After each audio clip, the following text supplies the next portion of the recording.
Price Lord. வாழ்வை வளமாக்கும் தேவ வார்த்தை 1 கொரிந்தியரின் புஸ்தகம் 10ஆம் அதிகாரம் 31ஆம் வசனம். ஆகையால் நீங்கள் புசித்தாலும் குடித்தாலும் எதை செய்தாலும் எல்லாவற்றையும் தேவனுடைய மகிமைக்கென்று செய்யுங்கள். ஆம் பிரியமானவர்களே, தேவனுடைய பிள்ளைகளாகிய நாம் எதை செய்தாலும் தேவனுடைய நாமம் மகிமைப்படும்படியாக செய்ய வேண்டும் என்பதை இந்த வேத வாக்கியம் நமக்கு தெளிவுபடுத்துகிறது. இந்த நாளிலே மனுஷர்கள் செய்கிற காரியங்கள் தற்பெருமைகளுக்காக தங்களை மேன்மைப்படுத்த வேண்டும் என்பதற்காக சிலர் அப்படிப்பட்ட காரியங்களை செய்து கொண்டிருக்கிறார்கள். ஆனால் வேதம் சொல்லுகிறது, நீங்கள் எதை செய்தாலும், அதாவது புசித்தாலும் குடித்தாலும் எதை செய்தாலும் அதை கர்த்தருடைய நாமம் மகிமைக்காக செய்யுங்கள் என்று இந்த வேத வசனம் தெளிவாய் பதிவிடுகிறது.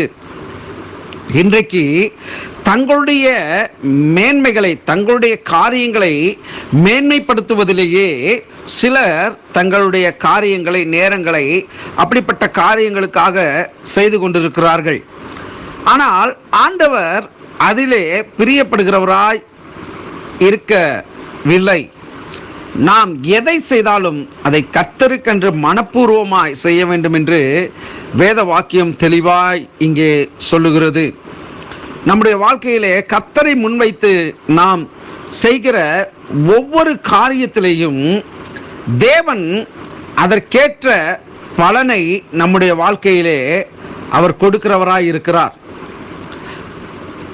நம்முடைய வாழ்க்கையிலே நாம் பெற்றுக்கொள்கிற ஒவ்வொன்றும் தேவன் நமக்காக அவர் செய்து கொண்டிருக்கிறார், செய்திருக்கிறார், செய்ய போகிறார் என்பதை உணர்ந்தவர்களாக நாம் செயல்படுகிற பொழுது நம்முடைய வாழ்க்கையில் எல்லா மேன்மைகளையும் நாம் நிச்சயமாக அனுபவிக்க முடியும் என்பதை இந்த வேத வாக்கியத்தின் அடிப்படையிலே நாம் பார்க்க முடியும்.